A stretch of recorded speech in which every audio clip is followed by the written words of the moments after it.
Timeout!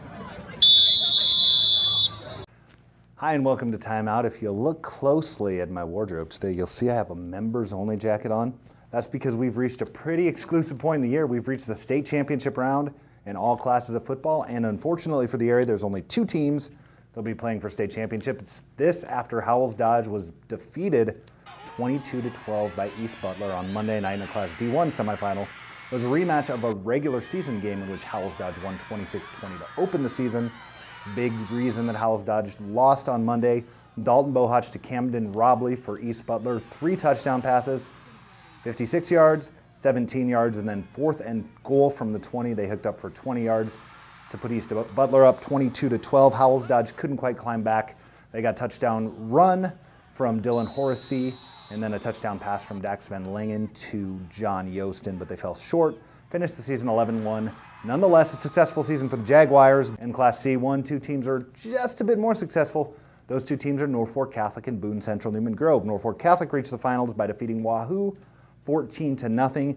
Defense was the name of the game for the Knights. All year long, they've of course relied on Dylan Couts offensively. He's rushed now for over 2,000 yards, but they intercepted a pair of Wahoo passes in the red zone in the first half to help preserve this win and move on to the championship game, where they will have a rematch against Boone Central Newman Grove, which defeated Pierce 48-35. A big reason for Boone Central Newman Grove's success, of course, Dylan Gentrup, the quarterback, who reminds us the more we see him play a little bit of former Boone Central Newman Grove quarterback Wyatt Mazur. Maybe not as quick as Mazur, but he's got a lot of skills and he does a lot of good things, as Gentrup has now passed for over 2,000 yards, exactly 2,014 yards. When was the last time the Cardinals won a state championship? We'll get to that later. He's also run for over 1,000 yards, and he has Levi Kruger, his backfield mate, who's run for over 1,200 yards. Boone Central Newman Grove has a lot of weapons. They might be a little bit overlooked coming to this game because of those 2 losses. Norfolk Catholic's not going to overlook them. Jeff Beller certainly will not ever overlook an opponent, especially one of the caliber of Boone Central Newman Grove, one that he's seen before, one that has challenged his team in a 48-35 Norfolk Catholic win during the regular season. But around the state, I think Norfolk Catholic is pretty much the odds-on heavy favorite in this one. This is why Boone Central Newman Grove shouldn't be overlooked. And this is Dylan Gentrup. Gentrup, as I mentioned, has thrown for 2,014 yards. He's 132 of 232, 10 touchdowns, 24 touchdowns rather on the year. And he's run for 1,419 yards on 209 carries. The kid also does it on special teams. He does it defensively. He made a big defensive stop against Pierce when Pierce was driving, when it was a 1-score game in the 3rd quarter that helped shut the Blue Jays down. And then on the next possession, on a 4th down play from his own 10-yard line to carry the ball rather than punt the ball, pick up a Cardinal first down in one of those situations where I think any coach in the world is probably like, Dylan, what are you? Good move, Dylan. You're a good football player, and I'm glad to have you. Of course, Norfolk Catholic is glad to have Dylan Couts. Couts has run for 2,213 yards on the season. The junior, who is the fastest player in the state regardless of class.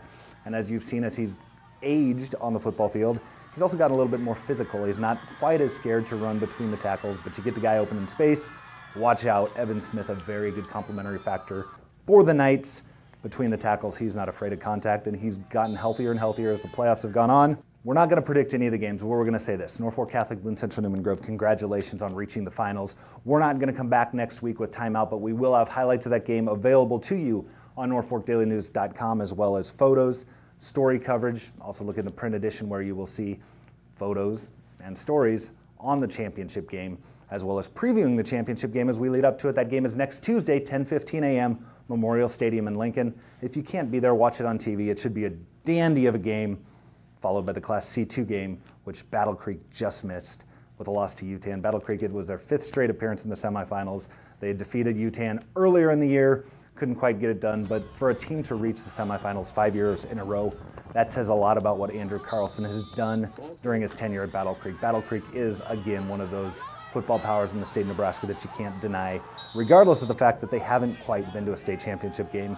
Got an email from Carlson this morning, and he's pretty confident that as the Braves move on in the future, they're going to kick that door down. Good luck to Battle Creek, and congratulations again on a successful season. Congratulations to all the area players who put in the effort to get better this year, who put in the effort to work with their teammates and be a part of something that, whether it showed up in a perfect season or a winless season, was special because of the effort that they put in together toward a common goal. That's all I got. We'll join you next year, 2018. We'll start talking about basketball. Until then, I'm Tom Behmer. Long time out time.